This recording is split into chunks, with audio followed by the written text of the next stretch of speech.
구약성경 제가 가지고 있는 성경 402쪽입니다. 룻기서 403쪽, 룻기서 2장 1절. 우리 한 목소리로 읽겠습니다.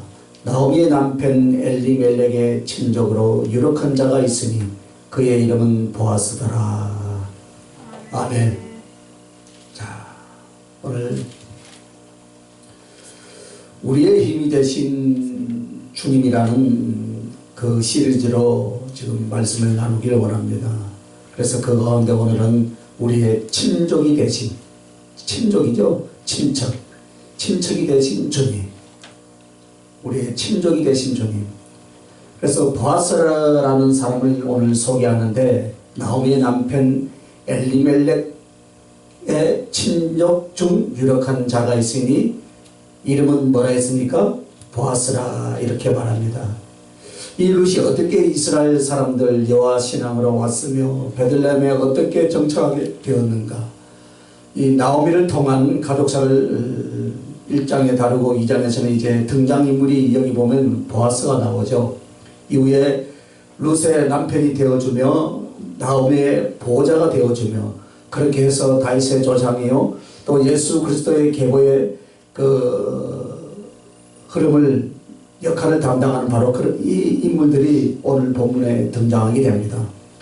그러면 여기서 말하는 보아스, 이 보아스는 바로 예수님을 상징하죠. 그래서 즉 우리가 룻이라면 주님은 여기서 보아스의 역할입니다. 보아스의 역할이 곧 주님의 역할이다, 이 말입니다. 그러므로 오늘 이 성경 한 구절을 통해서 우리의 힘이 되신 주님이 우리의 구원, 또 우리를 사랑하신 이 전체가 이 한 구절에 다 기록이 되어 있습니다. 그래서 여기서 보면 나오미의 남편 엘리멜렉의 친족이라는 말이 나오죠. 그럼 친족, 그러면 이 친족이란 말은 혈연관계 내지는 또 결혼으로 만들어진 친척관계를 말하는 거예요. 그래서 우리의 친족이 되신 예수님은 바로 우리의 친척이 되신 예수님이신 줄 믿습니다. 그래서 구약 율법에 보면 율법에는 두 가지가 나타납니다. 하나님의 공의와 하나님의 긍휼이 나타나 있습니다. 우리는 율법이라면 무조건 정죄하고 두들겨 펴고 저주가 임하는 것들로 우리는 생각을 합니다. 그렇지 않습니다. 예수 그리스도의 그 모든 구속과 사랑의 은혜에 대한 원시적인 복음의 행태로서 율법은 나타나 있다, 이 말입니다. 그래서 먼저 하나님의 의와 함께 죄를 가르쳐 주기 위하여 하나님의 공의를 기록하고 있습니다. 그래서 공의라고 하는 것은 하나님의 의를 이루시기 위하여 죄에 대해서 징벌하는 것.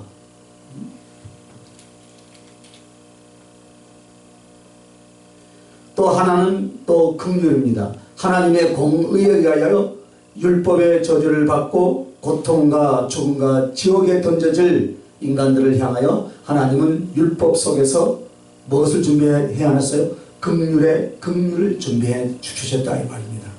그래서 어떤 것들은 하지 말라, 그것을 하면 율법의 저주에 걸립니다. 또 어떤 것들을 해라 하는데 안 하면 율법의 저주, 즉 정죄를 받게 됩니다. 그러면 율법이 다 전부 다 이것만 있느냐? 아니다, 이 말입니다. 오늘 이 룻기는 레위기 25장에 나오는 친족이요 근족이라는 표현이 나옵니다. 토지 무르기, 또 대신 값을 주고 자기 친척의 소유나 그 몸을 사주는 친척의 역할, 이것이 바로 히브리어로는 고엘이라고 그렇게 말을 합니다. 그런데 하나님의 율법에는 자, 어떤 사람이 자기의 삶 속에서 토지나 가옥이나 혹은 종으로서 자기의 몸을 팔았습니다. 그렇다면 그의 친척 중에서 유력한 자가 긍휼을 베풀어서 자기의 돈으로 가서 토지나 가옥이나 몸을 산 사람에게 이것을 물러달라고 하면 물러줘야 하는 거예요. 이것을 근족 혹은 토지 무르기라고 레위기 25장에 그 법이 나와 있습니다. 그래서 이 레위기 25장의 고엘, 이 사상과 실제는 룻기에서 가장 구체적으로 지금 나타나고 있죠. 그래서 지금 여기 보면 나오미와 그리고 나오미를 따라온 룻은 지금 아무것도 없습니다. 예전에 자기 남편 엘리멜렉에게 가지고 있던 토지를 다 다른 사람 손에 넘어가고 그들은 정말 지금 목숨 하나밖에 없어요. 그런데 다시 고향으로 돌아와서 살려면 무엇이 필요합니까? 생활을 위하여서, 목숨을 연명을 위하여서 도울 자가 필요하고 땅이 있어야 돼요. 생명을 위하여 목숨을 연명하기 위해서 도울 자가 필요하다 이 말입니다. 그런데 하나님의 율법에는 이 토지 무르기, 근족, 이 법이 있었다 이 말입니다. 그런데 이 보아스가 바로 나오미 그의 남편 엘리멜렉에게서 가장 가까운 친척 중에 한 사람이었어요. 그래서 그가 예전에 잃어버렸던 밭이나 토지를 어떻게 해요? 사줄 수 있다 이 말입니다. 사줄 수 있고 그 다음에 또 어떤 제도를 해야 되냐? 자식을 낳아서 대를 이어주고 이런 것들을 기대할 수 있는 것이 바로 근족, 고엘의 법이에요. 자, 그래서 그런 일이 룻기 2장, 3장, 4장을 넘어가면서 쭉 설명을 하고 있어요. 그런데 지금 여기서 말하는 이 보아스를 나오미의 남편 엘리멜렉의 친족이라고 말하는데 이것은 오늘 우리들에게 인간의 친척, 사람의 친척이 되신 예수 그리스도, 할렐루야. 즉 이 말은 사람 대신 예수 그리스도를 가리키는 거예요. 주님이 어떻게 우리의 친족이 되셨느냐? 창조주 하나님, 영이신 하나님이 어떻게 해서 육체가 있는 인간들하고 친척이 될 수 있느냐 이 말이에요. 그것은 바로 예수 그리스도께서 사람이 되셔서 이 땅에 오셨기 때문인 줄 믿습니다. 말씀이 육신이 되어서 오셨기 때문입니다. 바로 여러분 이 부분입니다. 하나님은 영이십니다. 인간과 다르십니다. 그러나 하나님이 사람이 되실 때는 여러분과 나의 친척이요 여러분과 나의 형제가 되는 거예요. 그래서 예수 그리스도가 세상에 사람이 되어 오신 것은 무엇을 위해서 오셨습니까? 구속을 위해서 오신 줄 믿습니다. 그런데 그 구속의 조건이 무엇이냐? 친족이 되어야 되는 친족. 그러므로 예수 그리스도는 사람이 되심으로 말미암아 우리를 구원하시고 우리의 유력자가 되어주시려고 사람의 몸을 입고 이 땅에 오셨습니다. 인간이 구원을 얻고 은총을 얻으려면 죄를 속함 받아야 되겠죠, 그죠? 그런데 이 죄를 속함 받는 율법은 죄 없는 자가 죄 있는 자의 죄악의 형벌을 다 뒤집어 쓰면 됩니다. 할렐루야. 이것이 바로 대속의 법이죠. 네? 율법은 너 이런 죄인이다. 너 이렇게 죄를 지었으니까 또 너는 이렇게 하니까 죄인이다. 이것만을 말하는 게 아니에요. 정죄하는 것만으로 성경이 말하는 것이 아니라 율법에는 정죄받는 인간들을 대속해 주는 법을 성경에 써놓으신 줄 믿습니다. 이것이 바로 복음이에요. 할렐루야. 그러므로 우리가 죄를 짓고 하나님 앞에 불신앙으로 말미암아 정죄받고 죄인 되는 것처럼 이제는 그분의 구속의 은총을 믿음으로 말미암아 하나님 앞에 구속 얻고 의인이 된 줄 믿으시면 두 손 들고 하면 할렐루야. 자, 그런데 우리의 죄악을 담당하고 우리의 죄악을 없애줄 그런 사람은 사람만이 가능하다 그 말이에요. 왜냐하면 대속에 보면 인간의 죄는 인간만이 감당할 수 있어요. 그러나 이 세상에 어느 인간도 자기의 죄 때문에 정죄받고 지옥에 가는 것이지 죄가 없어서 남의 죄를 대신 뒤집어 쓰거나 그것을 감당해 줄 만한 사람은 한 사람도 있습니까 없습니까? 없다 그 말이에요. 그래서 인류는 구원을 얻는 인간 중에서는 구속자를 낼 수가 있을까요? 없다 이 말입니다. 구원을 얻을 구속자를 얻을 수가 없습니다. 그래서 하나님께서 하나님도 영이시기에 인간의 친척이 아니고 천사들도 영이기 때문에 인간의 친척이 되어 인간의 죄악을 담당할 수는 없습니다. 사단의 악한 귀신들 그것들도 설사 인류를 위해서 죄를 대속하겠다. 물론 그럴 수도 없겠지만요. 그들도 역시 인간의 죄를 대속할 수가 없습니다. 그러니까 짐승이 합니까? 소나 양이나 비둘기가 우리의 죄를 대속합니까? 아니라 그것은 그리스도의 형상, 그리스도의 속죄를 상징하는 율법이었을 뿐이다 이 말입니다. 구약에는 율법으로 상징적으로 그것을 놓고 제 사함을 받았죠, 그죠? 그러나 하늘과 땅에는 인간의 죄악을 담당해줄 수 있는 존재는 아무도 없습니다. 그러나 하나님의 사랑과 하나님의 지혜와 능력은 하나님이 사람이 되시는 방법을 택하는 거예요. 할렐루야. 사람이 되시되 근본 죄가 없는 하나님이시요 또 육신도 아담의 혈통으로 말미암아 죄가 전가되지 않는 동정녀 할렐루야 여자의 몸에서 아버지의 피를 아버지의 죄를 전가받지 않는 죄 없는 몸이 되시고 사람이 되신 줄 여러분 믿습니다. 그래서 이것을 성령으로 잉태하셨다 이 말이죠. 그렇죠? 그래서 예수님은 누구시냐? 사람이 되어주셨고 여러분과 나의 친척이요 여러분과 나의 죄악을 속죄해 주실 죄 없는 사람이 되어주신 것입니다. 이것이 바로 하나님의 지혜인 줄 믿습니다. 이것이 바로 하나님의 사랑이요 하나님의 능력인 줄 믿습니다. 그 뒤에 사람이 되신 주님은 두 번째는 아버지가 되어주셨습니다. 나의 친족이시되 저 먼 3천 4천 8천이 아닌 우리의 아버지 할렐루야. 어째서 아버지냐? 본래 주님으로 말미암아 만들어졌죠. 그죠? 그래서 소도 만들고 말도 만들고 돼지도 만들고 원숭이도 만드신 하나님이 여러분도 똑같이 그런 방법과 그런 내용을 가지고 그런 본질로서 만들었느냐? 아니다 그 말이에요. 사람은 원숭이와 같고 말과 같고 돼지와 같이 만들지 않았습니다. 그것들도 정신이 있습니다. 그것들도 호흡을 합니다. 그것들도 육체는 흙으로 만들어져서 사람같이 있습니다.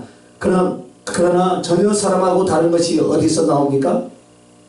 사람의 육체가 짐승처럼 흙을 통해 만들어지지만 사람의 영혼은 하나님이 그 코에 생기를 불어넣었더라. 할렐루야. 그래서 즉 하나님 속에서 나온 존재다 이 말이에요. 하나님이 외적인 것을 만들어 놓은 피조물이 아니라 하나님 속에서 나온 하나님의 가슴에서 나온 하나님의 본질 속에서 나온 것이 사람인 줄 믿습니까 여러분? 그래서 그냥 만들어진 어떤 피조물보다 훨씬 더 사랑하고 당신의 모든 영광과 생명을 다 바치신 이유가 당신의 근본 친자식이기 때문에 그렇다 이 말이에요. 그러므로 천사들이 인간에게 베푼 하나님의 긍휼과 사랑을 어떻게 해요? 그 사랑에 대해서 흠모한다라고 합니다. 천사들이 사람들을 흠모하는 거예요. 아니 어떻게 하나님이 저들 저렇게 사랑할 수 있을까? 그것은 천사와 다르기 때문입니다. 짐승과 다르기 때문입니다. 여러분을 하나님의 가슴에서 잉태하고 있다가 여러분의 몸에 마치 생기와 같이 하나님의 본질 속에서 나온 영을 불어넣어 주신 줄 믿습니다. 그래서 비록 육체를 입고 초라하고 죄 많은 인생으로 살아가지만 하나님의 가슴에는 어떻습니까 여러분? 여러분이 누구예요? 당신의 친자식이다 이 말이에요. 하나님 아버지가 예수님을 사랑하고 예수님을 기뻐하듯이 여러분과 나에게 어떻게 했어요? 여러분도 그런 사랑으로 그런 기쁨으로 대하시는 줄 믿습니다. 역시 성자이신 예수님이 우리를 낳으셨고 또한 어떻게 하셨습니까? 성령으로 다시 태어나게 하신 줄 믿습니다. 십자가를 지시고 피를 쏟아낸 뒤에 지옥의 저주를 받고 지옥의 행벌을 받으신 뒤에 우리에게 자기의 영을 주셔서 다시 태어나게 만드십니다. 그래서 예수 그리스도는 여러분의 친척이 되시며 먼 친척이 아니라 아버지이신 줄 믿습니다. 그래서 근본 하나님을 구약부터 신약까지 아버지로서 부르게 한 이유는 소위 말하는 영적인 아버지라는 의미가 아니에요. 즉 주권자이신 주님에 대한 표현이며 아버지가 아니라 실제 아버지라 그 말이에요. 할렐루야. 실제 아버지. 왜 여러분의 어머니와 아버지가 친부모입니까? 그 살과 피로 낳으셨어요. 그죠? 직접 당신의 속에서 난 거예요. 강아지를 주워다 키운 게 아니고 돌멩이를 수집하려다 아낀 것이 아니에요. 자기의 피와 살 속에서 자기 속에서 저와 여러분을 낳으신 줄 믿습니다. 그래서 나는 내 아버지 나는 내 어미라 말한 것처럼 하나님은 상관없는 피조물에 대하여서 긍휼 차원의 아버지라고 그렇게 부르신 것이 아니라 실제로 그 속에서 여러분이 나왔기 때문인 줄 믿습니다. 그리고 성령으로 죄악을 속하여 성령으로 다시 태어난 것도 어떻게 해요? 당신의 영으로 또다시 만들었어요. 그렇기 때문에 우주 가운데 있는 아니 땅과 영적 세계의 어떤 존재도 하나님 본질적 존재로서 만들어졌고 하나님이 영으로 다시 태어나게 한 것은 여러분밖에 없다는 사실을 믿으시길 바랍니다. 또한 우리의 친족이시되 여러분의 신랑이 되셨습니다. 할렐루야. 여기서 친족이라고 하는 것은 혈통으로 인간을 가리켜 말한 것입니다. 그리고 우리 주님은 친족이 되시되 우리를 낳으시고 거듭나게 만들어주는 친아버지요, 그리고 무엇보다도 없어서 아니 될 영원히 살아야 할 목적이 되신 사랑의 신랑이 되어 주셨습니다. 그러므로 죄악이 가득하고 허물이 가득하여 그분이 원수요 대적하는 자로 있던 우리를 그의 긍휼로 말미암아 대신 죽고 대신 피 뿌리고 대신 영벌받고 대신 버림받고 대신 지옥의 저주를 받아서 살려주신 것만 해도 감사한데 계속 하늘의 지혜로, 하늘의 사랑으로, 하늘의 성품으로, 하늘의 소망으로 자꾸 가꾸고 양육하더니 어디로요? 우리를 왕비의 자리로, 왕후의 자리로 여러분과 나를 세우신 줄 믿습니까 여러분? 고멜과 같은 우리인데 실제로는 예수님 앞에 고멜과 같이 산 자들인데 예수님은 과거를 묻지 않고 지나간 시간에 못난 것도 허물도 묻지 않아요. 오직 가슴속에 주님을 향한 사랑의 불씨를 키워주시고 키워줘서 사랑이 죄를 속하게 하고 사랑이 허물을 덮어버리게 만들어주신 줄 믿습니다. 여러분, 사랑은 허다한 허물을 덮는다 했습니다. 이 말은 우리가 다른 사람을 사랑하기 때문에 그들을 용서해라 라는 말의 뜻도 됩니다. 그러나 이것은 내가 주님을 사랑하면 내게 있는 죄가 주님 앞에 있을 때 안 보이게 되어 있더라 이 말입니다. 할렐루야. 그래서 여러분, 그렇게 해서 그리스도의 신부인 줄 믿습니다. 인격과 인생의 모든 총점을 매겨서 의롭고 깨끗해서 너는 내 신부가 되었다라는 것이 아니에요. 그리스도가 한량없는 사랑을 부어줄 때 그 무딘 영혼과 양심에도 예수님을 사랑하기 시작하는데 제가 이 사랑보다 더 많은 것 같아요. 그런데 주님 눈에는 그 죄는 십자가의 피로 씻어버리고 당신에게 보이는 건 여러분이 주님께 받은 사랑에 대한 반응, 그 모습만 바라보신다 그 말이에요. 할렐루야. 그래서 주님은 여러분들 어때요? 흠도 없고 점도 없다 이 말이에요. 우리 주님 흠도 점도 없고 티도 없고 어떤 악한 구석도 없고 어떤 정죄할 부분도 없이 오직 여러분 속에 일어난 그 사랑만을 보고 뭐라 합니까? 너는 내 신부라. 할렐루야. 너는 내 사랑이라. 너는 내 기뻐하는 자라 라고 그렇게 우리를 불러주시고 우리를 그렇게 칭하여 주신 줄 믿습니다. 그게 바로 주님의 가슴인 줄 믿습니다. 사람들을 그렇게 보시길 바랍니다. 살면서 때로는 정죄하고 싸우고 삐치고 화내고 속상해하고 원한을 품고 이럴 수가 있나 하는 그런 시절들이 우리들에게는 있었습니다. 시간이 갈수록 주님과 나 사이에 무엇을 보았느냐? 나는 죄가 가득한 자요. 주님은 그 죄를 덮으시는 사랑과 긍휼의 주님은 나를 보시되 미운 것으로 보지 않고 나를 보시되 죄된 것으로 보지 않아요. 그 주님의 긍휼과 사랑을 알면서 나도 내가 만난 성도들과 내가 섬겨야 될 그 영혼들을 바라보면서 조금씩 닮아갑니다. 그들의 어느 구석, 그들의 어느 죄성, 그들의 어느 단점, 사실 그것은 잘 안 보입니다. 사랑에 대한 최고의 배경이 성경에 뭐라고 나오냐면 아담이 주님께서 독창하는 게 좋지 않아 돌 배필을 만들어 주십니다. 그걸로 자기 여자친구 섹시를 만들어 줬어요. 그랬더니 이 아담이 화를 보고 아주 기가 막힌 감탄사를 바라는데 그것이 바로 무엇이냐면 내 뼈 중에 뼈요 살 중에 살이로다. 할렐루야. 실제로 사람이라는 것은 나하고의 관계에 있어서 더 깊을수록 사랑을 하게 되어 있습니다. 여러분, 그게 인간의 사랑이고 누구의 사랑도 그래요. 나와의 관계가 깊으면 깊을수록 그 사람을 사랑하는 거예요. 그래서 가장 깊은 관계가 누군가? 내 뼈로 만들어진, 내 살로 만들어진 그 하와가 아담에게 있어서 최고의 사랑이었다 그 말이에요. 그게 바로 예수님의 말씀입니다. 예수님은 여러분을 어떻게 했어요? 그의 영으로 만드시고 그의 피로 다시 태어나게 해주신 줄 믿습니다. 주님의 피와 주님의 영으로 여러분을 만들었어요. 그래서 아담이 말하는 것처럼 내 뼈 중에 뼈요 살 중에 살이로다 할 만큼 여러분을 사랑하신 줄로 믿습니다. 그래서 아담은 예수님에 대한 모형이요, 하와는 사랑받은 여러분과 나에 대한 모형입니다. 여러분, 우리 주님은 옛날에 어떻게 존재해 계셨겠습니까? 그 중에 하나는 부활하신 모습은 아니었다는 것입니다. 그러면 우리 주님이 왜 부활하실 때 희한한 영광의 빛으로 나타나거나 하늘의 엄연한 모습으로 이렇게 사람들에게 보이지 않고 똑같은 사람으로 왜 보여주셨겠습니까?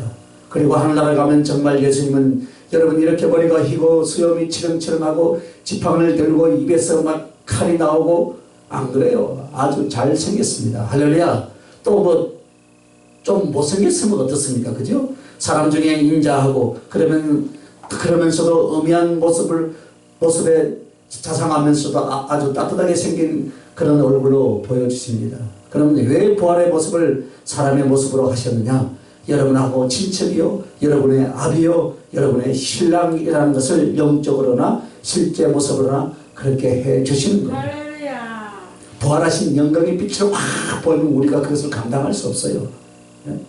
그래서 아비의 모습으로, 친척의 모습으로, 신랑의 모습으로 이렇게 우리에게 보여주시는 것입니다. 그래서 오늘 본문을 보세요. 여기에 친족이라는 것은 예수 그리스도가 사람이 되시되 그냥 먼 것이 아니라 어떻게 해요? 우리 아버지, 우리의 신랑이 되어주신 것을 믿습니다. 그리고 이 친족이란 말은 이제 무엇으로 발전되느냐? 그리고 그 의미가 무엇이냐? 근족이라는 말로 발전이 됩니다. 자, 두 번째는 대지는요, 우리의 근족이 되신 예수 그리스도. 할렐루야. 한글 번역에는 근족이라 나오지만은 원래는 이 고엘이라는 표현이 나옵니다. 고엘. 그러면 이것은 단지 친척이란 말이 아닙니다. 값을 치러줄 친척이라는 의미입니다. 그래서 이 근족이라는 말을 그냥 그러니까 친척의 이름은 친족이라고 번역이 되어 나옵니다. 그럼 이 근족이라는 것은 값을 치러줄 사람, 나의 가난과 어려움을 대신 값을 치러 회복시켜줄 친척을 가리켜서 한글로는 근족이라고 지금 번역해 놓은 거예요. 자, 그럼 이게 어디에 나오냐면 레위기 25장 전체에 그 사상이 나옵니다. 이 근족은 빚을 지거나 어려워서 토지 가옥 또 자기 몸을 팔게 될 때 그것을 대신 갚아줄, 값을 치러주고 그것을 사줄 수 있는 책임과 권한이 있는 사람이에요. 그리고 억울하게 피살당하거나 죽임을 당하잖아요. 그것을 복수해 줄 수 있는 사람. 그래서 값을 치러주고 복수를 대신해주고 대를 이어주고 이렇게 크게 세 가지로 고엘, 즉 근족이 율법에 나오는 근족이 할 일입니다. 그런데 예수 그리스도가 이 보아스가 엘리멜렉에게 친족이라는 말은 예수 그리스도가 우리의 친족이며 우리의 값을 치러줄 근족으로 오셨다라는 것을 지금 말씀하시는 거예요. 그러면 먼저 토지 무리기가 있습니다. 영적 설교보다는 이 내용을 어떻게 해서 하나님의 법과 또 긍휼에 의하여 우리가 구원을 얻었나를 지금 실제적으로 주님이 우리에게 가르쳐 주는 것입니다. 레위기 25장 23절부터 28절인데요. 여기에 보면 어떤 내용이 나오냐면은 이스라엘 백성들은 전부 다 그들의 조상 가족에게 땅을 분배해 주었습니다. 가나안 땅에 들어가서 땅을 전부 다 분배해 주면서 어떤 일이 있어도 이 땅을 팔지 말라라고 명령을 했어요. 왜냐하면 하나님이 주신 그들의 기업이에요. 이것은 어떤 상징이냐? 하나님 나라의 기업을 무슨 일이 있어도 생명을 걸고 지켜서 하늘나라에 들어가 기업을 받아라. 이것에 대한 영적 상징입니다. 그래서 땅이라는 것은 결국은 뭘 말했느냐면 자기의 토지 재산이면서 영적으로는 하늘나라의 땅을 말하는 거예요. 그런데 사람이 이 토지 무르기에 대해서 그 토지를 어때요? 팔 수 있게 되는 겁니다. 아니 죽는 것보다는 낫잖아요. 그죠? 하나님이 아무리 팔라라고 해도 굶어 죽으니 그 땅을 팔아서 먹고 살아야 될 것이 아니냐, 이런 인간적인 논리가 나올 수도 있다 이 말입니다. 그래서 두 번째는 뭐가 있냐면 가옥 무르기가 있어요.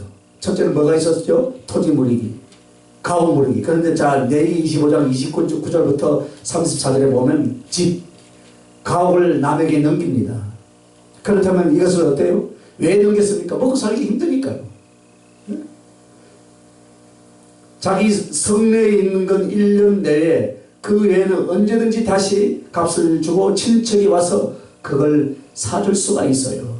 그리고 세 번째는 레위기 25장부터 보면은 25장에 35절에서 55절까지가 뭐냐면 몸을 노예나 종으로 직접 팔아버렸어요. 그러면 그 중에서 근족이 와서 어떻게 합니까? 값을 치러주고 그리고서 그 사람을 자유하게 속량해 주는 거예요.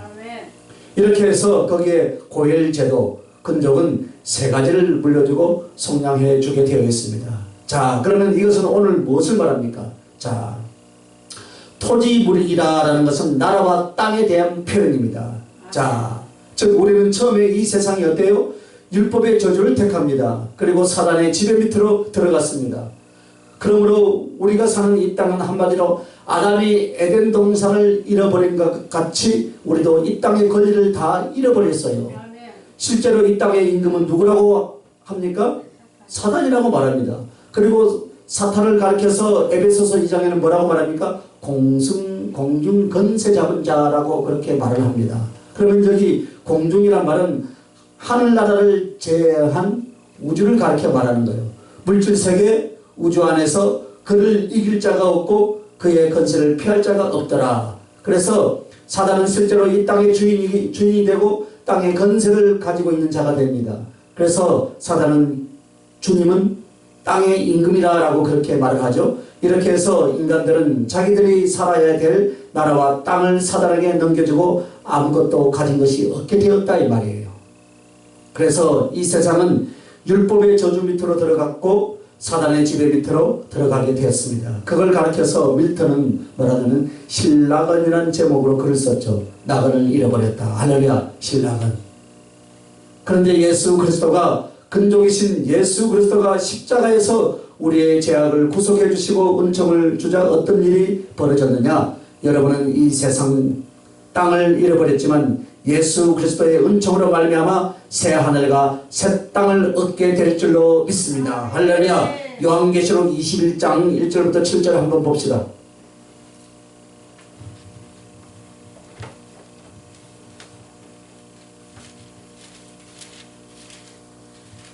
(1절부터) 7절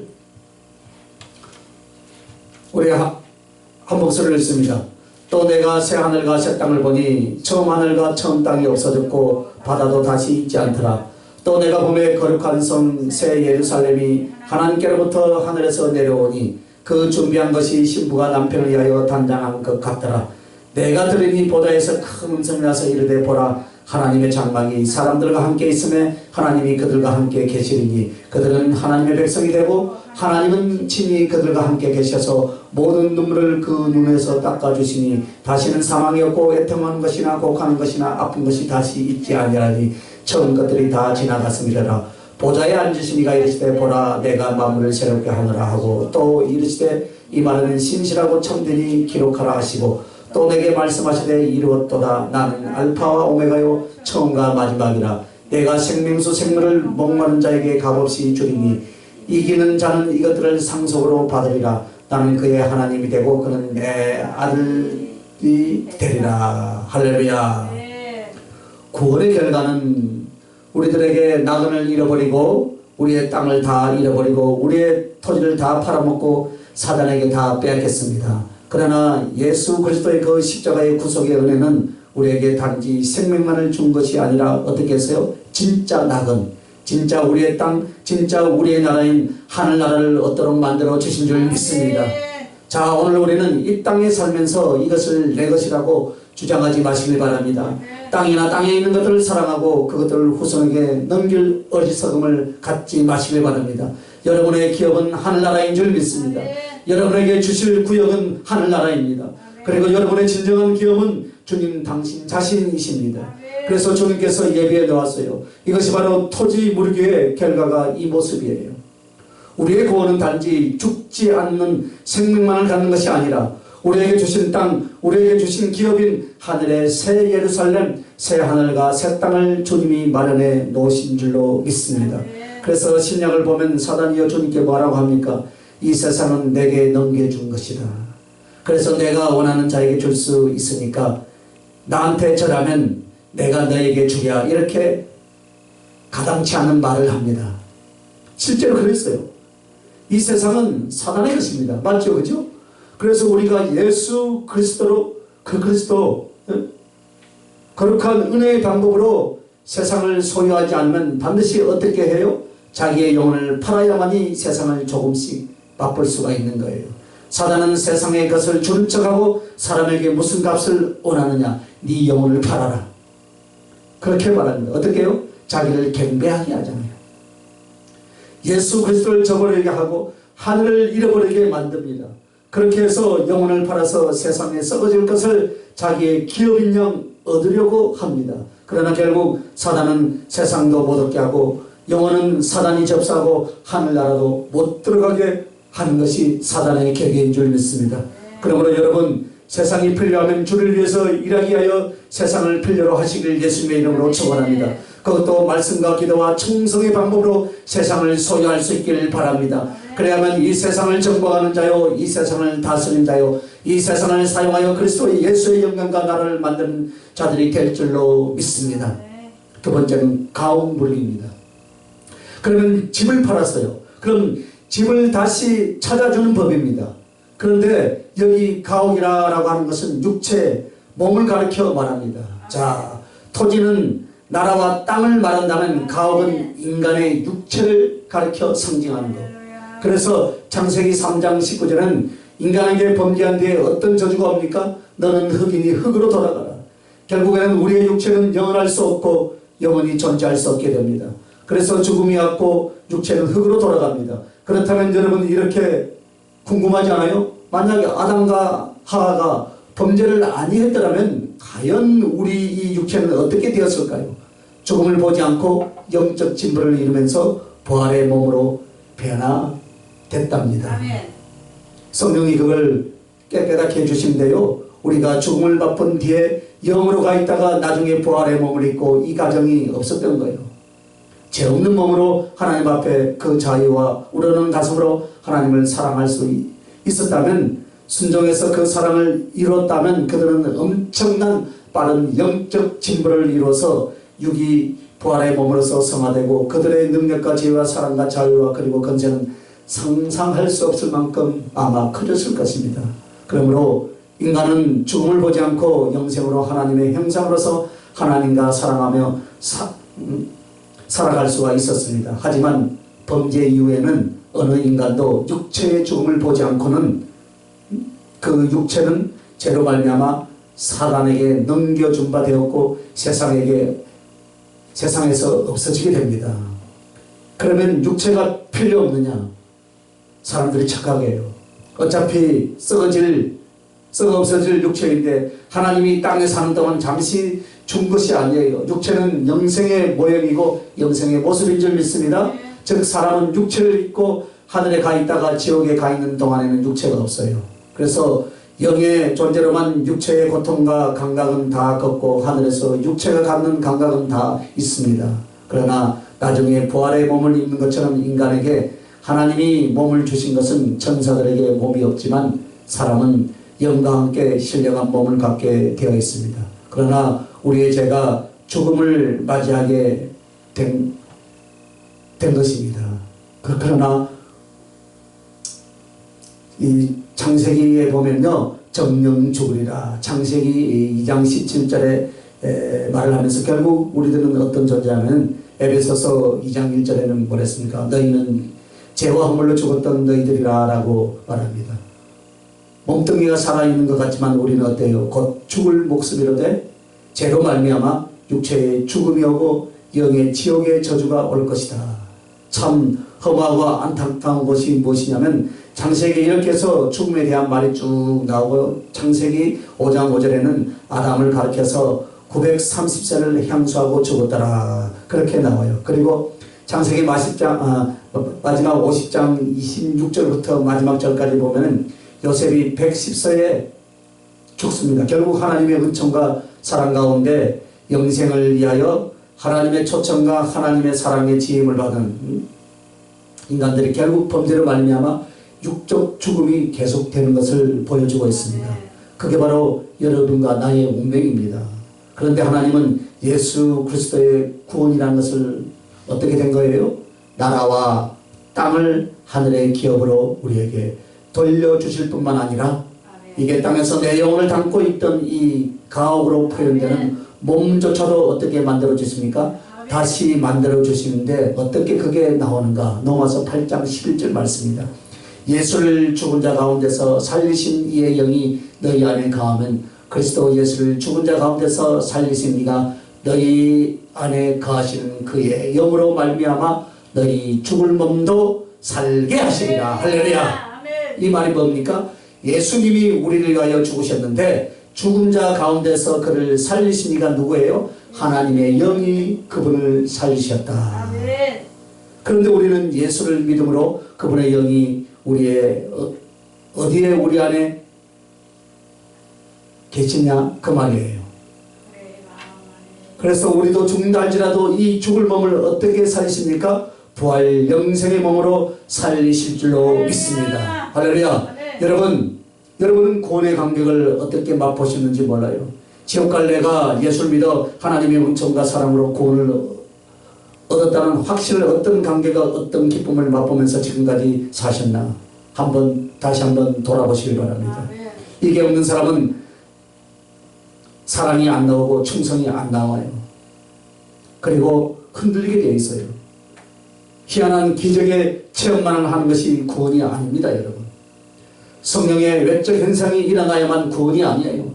내 가슴에 그가 믿어지는 것, 그의 사랑이 확신되어지는 것, 이것이 거듭난 모습, 이것이 믿음으로 구원입니다. 그런데 이 말씀을 보니까 그렇구나. 왜 예수 믿어 영생을 얻는가? 예수를 믿으면 그분의 영이 내 속에 들어와서 예수를 죽은 자 가운데서 살리신 그분이 영이 내 안에 계심으로 나도 죽은 가운데서 부활 영생을 주시는구나. 할렐루야. 이게 믿어지니까 말할 수 없는 영적 희열이 나의 가슴을 가득 채워지면서 세상에 어떤 것도 부럽지 않는 영적 기쁨이 일어나시는 것입니다. 여러분, 이 말씀을 뭘 약속해 주는 거예요? 내가 아직 죽지 않았다.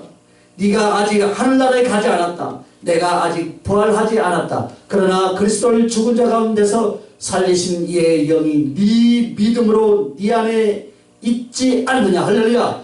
그 영으로 말미암아 네가 구원을 얻고 그 영으로 말미암아 부활 영생할 것이다. 할렐루야. 이것이 믿어지니까 이젠 난 안 죽습니다. 할렐루야. 주님, 난 이제 그리스도 안에서 영생을 얻고 부활할 수 있습니다. 할렐루야. 그 말씀이에요. 오늘 우리의 몸은 언젠가는 육체는 버릴 것입니다. 그러나 육체를 버리면 영의 존재로만 지내지 않아요. 그리스도의 예수의 영, 거룩한 성령이 그리스도 오시는 날, 그날 여러분 안에 신령한 몸, 썩지 않는 몸, 영광스러운 몸, 영원한 몸, 그리스도의 본질과 능력에 가까이 다가가는 몸으로 영원히 살게 만들어 주실 것입니다. 그것이 우리 주님이 값을 치러 주신 것입니다. 이것이 토지 무르기, 이게 바로 가옥 무르기, 이게 구원의 모습이에요. 그래서 구원이란 건 단지 그냥 하늘나라 들어간다, 제사 안 받고 지옥에 안 간다, 이 차원이 아니에요. 이미 구약에서부터 어떻게 구원의 은총과 사랑은 이렇게 되었고 약속이 이렇게 되고 진행이 되는가를 우리들에게 알려주시는 말씀입니다.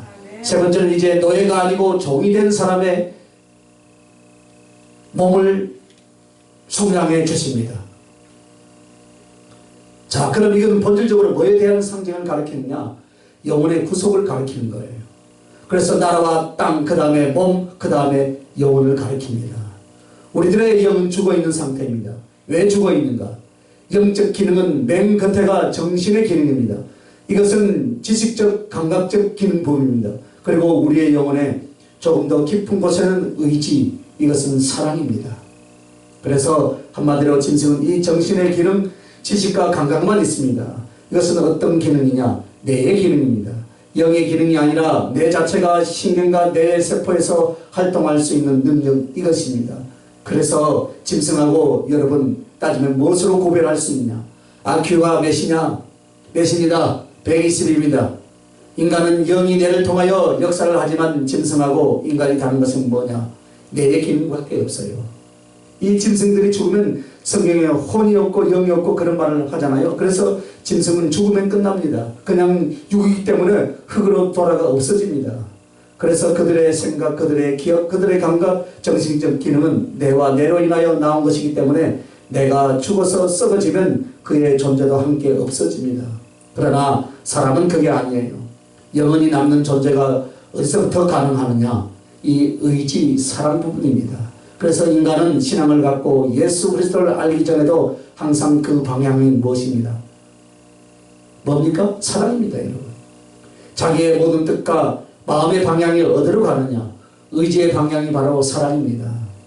돈을 사랑하든지 인간을 사랑하든지 썩어질 어떤 것을 사랑하든지 이렇게 계속 사랑하게 됩니다. 그러므로 사람처럼 집착이 강한 존재는 없어요. 그러면 그의 집착이 뭡니까? 사랑 내지는 잘못된 사랑의 모습입니다. 이게 바로 인간의 모습입니다. 그러나 이 상태로 해서 이것이 지금 영생을 하는 건 아닙니다.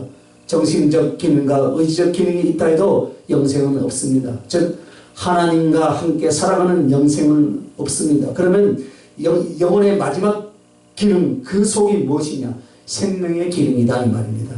즉 이 생명이란 말은 육체의 생명을 말하는 것이 아니라 영생을 가리키는 거예요. 그럼 이 생명의 기능은 무엇으로 되느냐?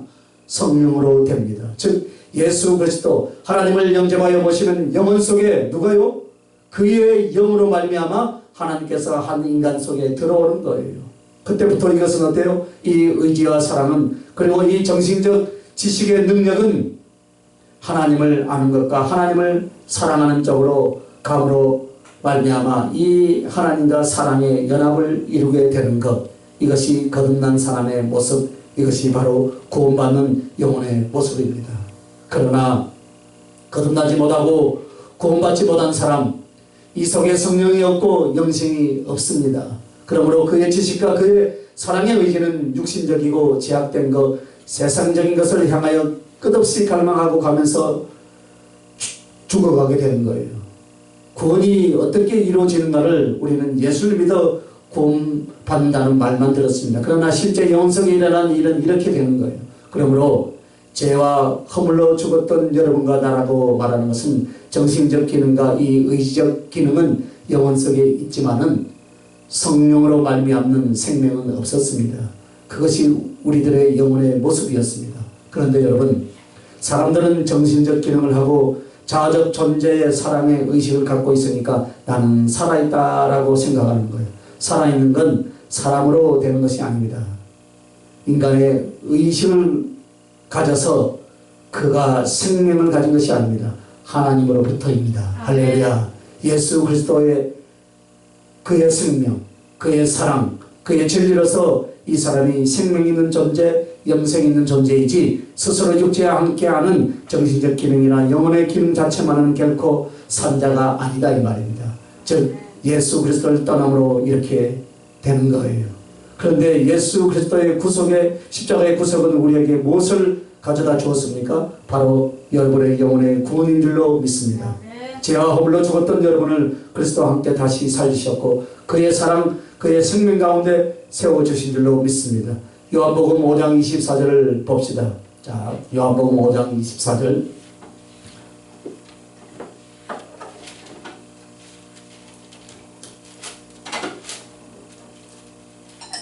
내가 진실로 너에게 이르노니 내 말을 듣고 또 나를 보내신 이를 믿는 자는 영생을 얻었고 심판에 이르지 않으니 사망에서 생명을 옮겼느니라. 아멘. 이것입니다.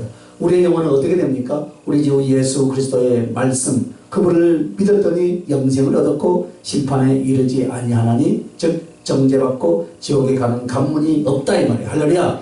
그리고 사망에서 생명으로 옮겨졌다라는 것은 영혼의 존재를 말하는 거예요.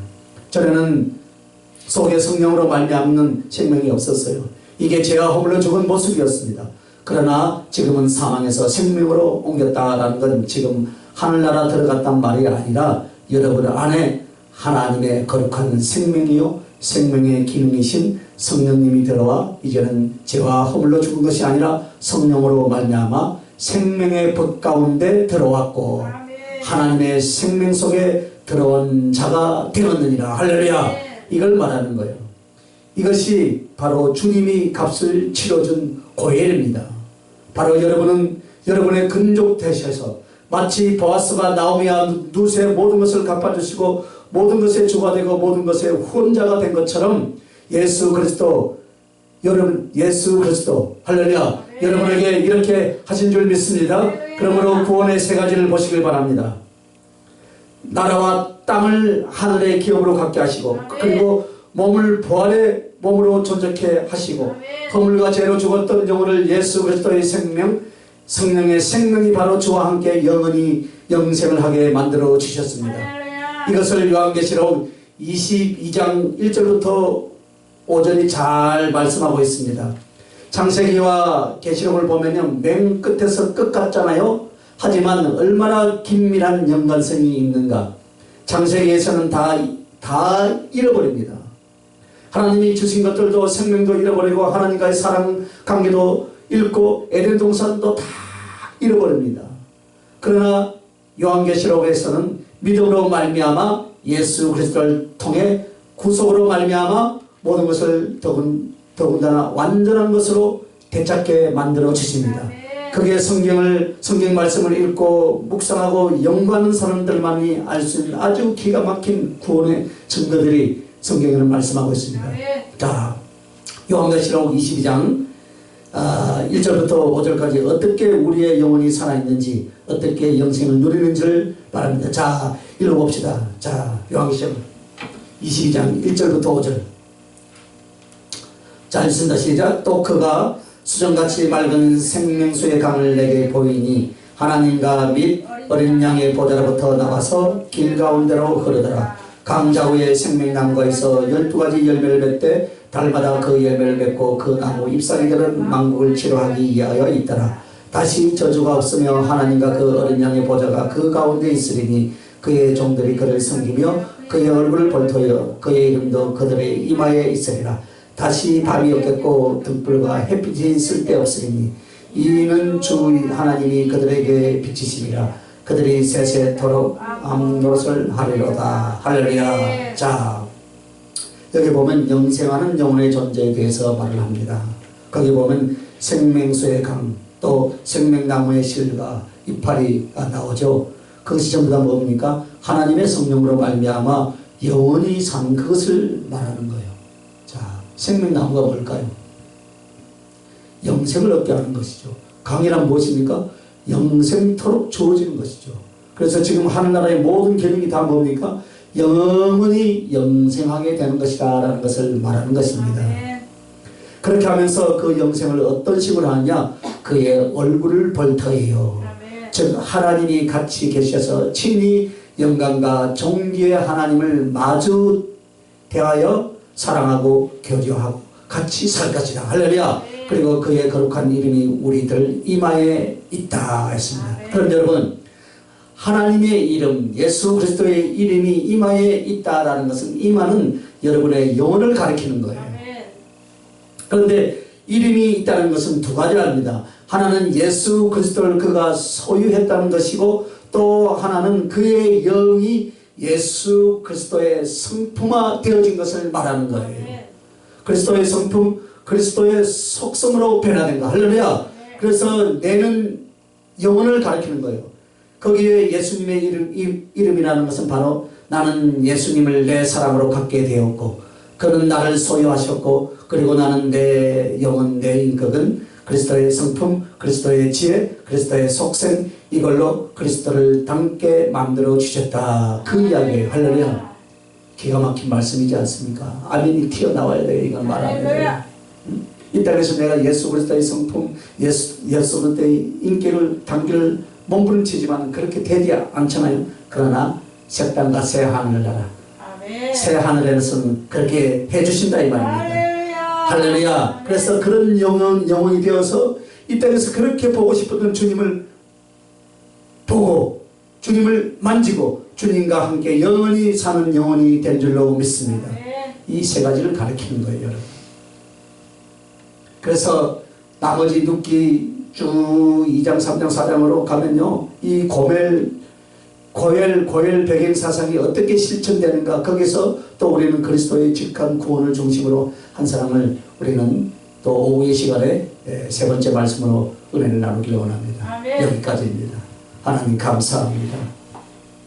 우리의 힘이 되신 주님이 우리의 친척이 되시고 우리의 근족이 되어 주셔서 우리가 감당할 수 없고 우리에게 빼앗긴 모든 것을 다시 찾아주시며 새 하늘과 새 땅을 누리며 살아갈 수 있는 복된 하나님의 자녀로서 우리를 이 땅에서 살게 하시고 하늘나라의 영원한 곳에서 또 머물게 해주실 것을 믿고 감사합니다. 아멘. 그 친척이 되시고 근족이 되신 그 예수 그리스도를 오직 바라보며 이 땅에서 어떤 환난과 고통과 아픔 가운데서도 내 구주 예수님만을 더욱더 사랑할 수 있는 복된 심령들이 되게 하여 주시옵소서. 감사하고 거룩하신 우리 주 예수님 이름으로 기도합니다. 아멘. 아멘.